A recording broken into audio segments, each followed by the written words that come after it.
Okay guys, pakinggan natin ang madamdaming mensahe ni Madam Senador Amy Marcos. Okay, go!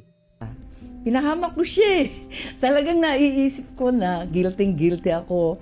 Sana nananahimik sa Davao yun. Mayor siya, walang kalaban-laban, walang hassle, walang gulo. Si Presidente, si Tatay Digong, nandito sana sa piling natin. Ang dami kong pagsisisi. Pero sa totoo lang, naisip ko rin, at nung kinakausap ko pa si VP noon, nung 2021, wala siyang kabalak-balak tumakbo para sa national. Nakarehistro na nga siya para mayor. Sinabi ko sa kanya unang-una, hindi mo dapat biguin ang napakarami na sumusuporta sa'yo. Apakadami namin na tinutulak ka, na ikaw ang inaasahan, na ituloy ang pagbabago na sinimulan ng ama mo. You can't disappoint us. Maraming umaasa. Ikaw lang yung tanging pag-asa ng nakararami. Ikalawa, hindi tayo sigurado kung anong mangyayari. Tignan mo yung pamilya ko. Hindi mo naman iisipin na darating ang araw na uupakan kayo, yuyurakan ng pangalan. Talagang aping-api ang pamilya. Ganyan ang politika, brutal. Ngayon, nag-uusap kami. Sabi nga niya, pag nayayamot, sasabihin sa akin, kasalanan mo to dinamay-damay mo pa ako Sabi ko talaga, dinamay kita para hindi ko naman akalain magkakaganito.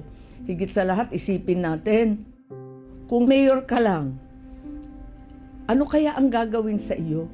Anong gagawin sa syudad mo, sa Davao, sa buong Mindanao at Mindanawan? Mabuti nga, VP ka, kahit papano, number 2 sa buong bansa. May paninindigan, may tatayuan. At least, kahit papano, kahit inaape, kahit ini-impeach, VP ka pa rin. Nasa posisyon kang tumulong sa iba at ipaglaban kaming lahat.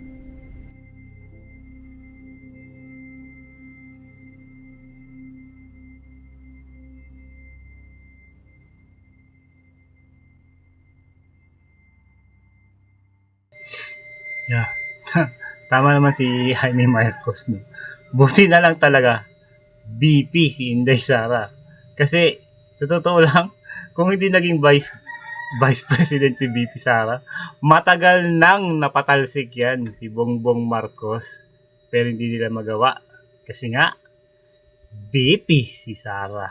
At pag napatalsik si Marcos, malamang si Inday Sara ang magiging presidente. Di ba? Kaya hindi nila magawang mapatalsik si Bongbong Marcos. Di ba? Kahit alam nilang maraming sablay.